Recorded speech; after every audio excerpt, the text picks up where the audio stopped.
We're hot. We're recording. Welcome We're going to be back. doing science and history. We haven't done that in a while. No, we haven't. You haven't actually prepared any material in a while. I know. I actually went to buy You could actually go into the history segment with stuff we've already done on this show. And it would be history at this point. Okay. Whoa! So for those of you the Super Bowl, Percy's This- so yeah. clever. Well, we're going to be joining those late night radio conspiracy people today. Because I don't know if you guys have seen it or not, but the Hubble telescope took an image of something out in space that a lot of the UFO people are claiming is proof that there's an extraterrestrial spacecraft like 90 million miles from Earth. What actually happened is apparently an asteroid collided with another one, and it's left a trail. But I swear, if you look at this thing, it looks like there's something flying through space and leaving a trail, and it looks like it's winged, almost bat-like, and forward swept wings or something, and it's just moving through space. And of course the ufologists are looking at this going, aha, there's proof. Hubble picked it up with his telescope. And but it's just you're seeing a bunch of debris that's trailed off the collision. One asteroid was completely pulverized. The other that's one what the government is telling you. What did they do? Some animated simulation to show you? Probably. Yeah, that's how they do it. You can go there. We're stupid.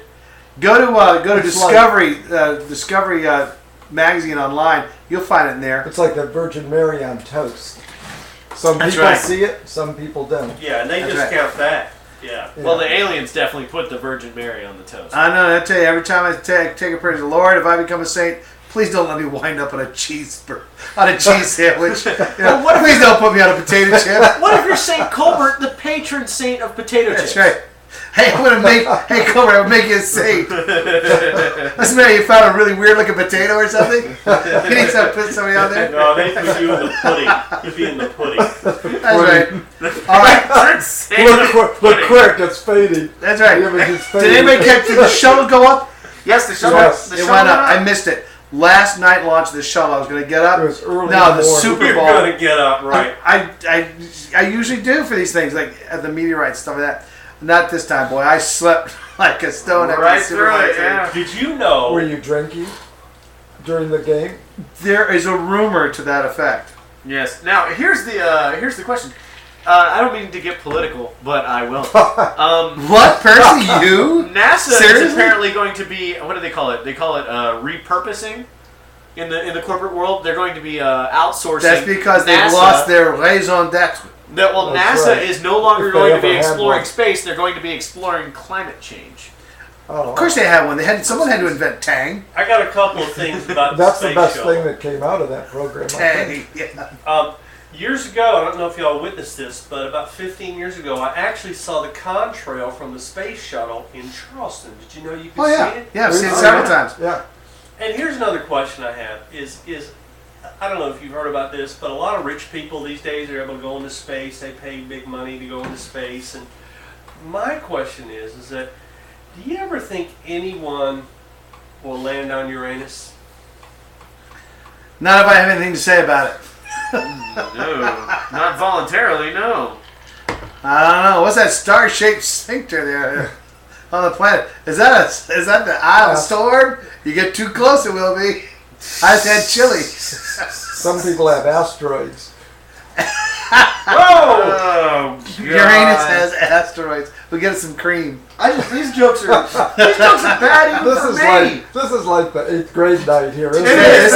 See, Welcome back to the this is what the show really should be. Did you hear the crickets when I said that Uranus thing? That's yeah, I know. No, I didn't. The one thing you're not supposed to have is that stone cold Even the silence on crickets. the air. I was about to say, I think the crickets thought The crickets left. Are you kidding me?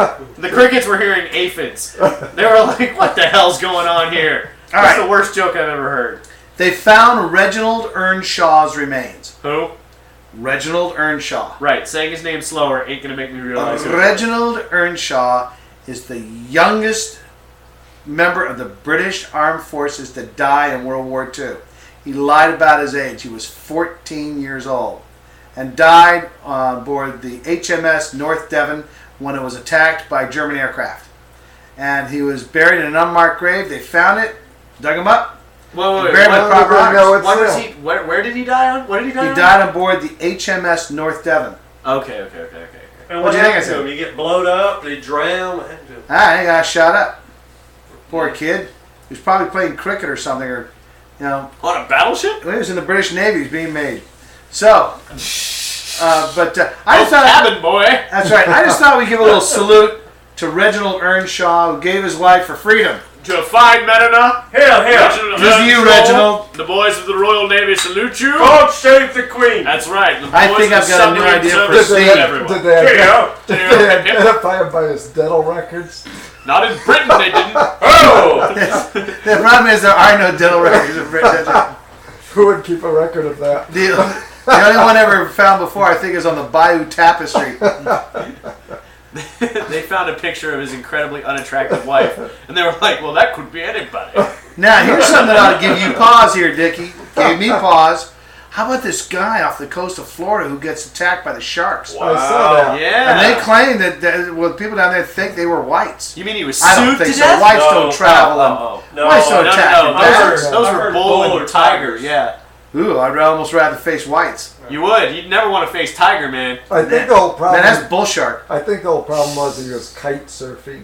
That's right. He Yes. probably cast Like a John shadow Kerry. and then splashed down. How extreme do you need your sports to be? You're kite surfing? Okay, Yeah. come on. Man, that's Surf gotta suck, or though. fly a kite. But don't do both. Kite at the same surfing just time. taking my shot. And you know what was real? Yes. It's look, unnatural. He That's probably why. looked That's like right. The guy Probably had looked the like a lure. coordination to be a kite surfer. He was living in Florida, and I don't know if you noticed, but he's pretty damn good looking. That right there, probably, gay. I don't know. It's You a think sin. He had nowhere to He go was with that. attacked by bull sharks because it was like the prison rules? There was Okay. like a vibe. He You gave gonna off. go I'm now. not gonna say All right, how about that. this? It's already getting Okay. me J.D. started. Salinger dies.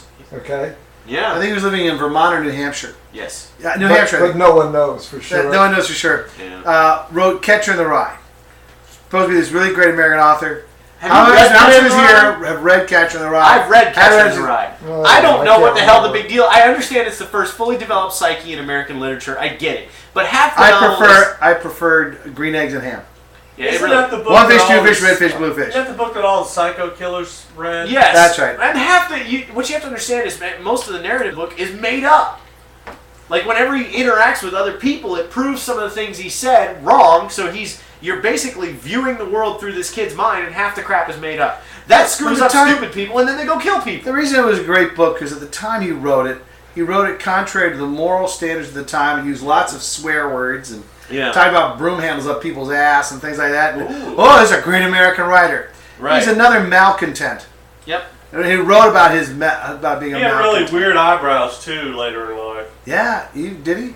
I never much worried about that. You just made that up. He did, yeah, I'm telling you. But we believe it because nobody's seen a damn picture. Because he's a Peter recluse. Salinger, they used to interview him all the time. I thought it's Well, that was J.D. pathetic, but that was science and history. Oh. That was pathetic. You know what? We're gonna really J.D. we're gonna do Clear, right by yeah. our fans and just kill this thing right now. It's over. We'll be back with We another have segment. fans. We're gonna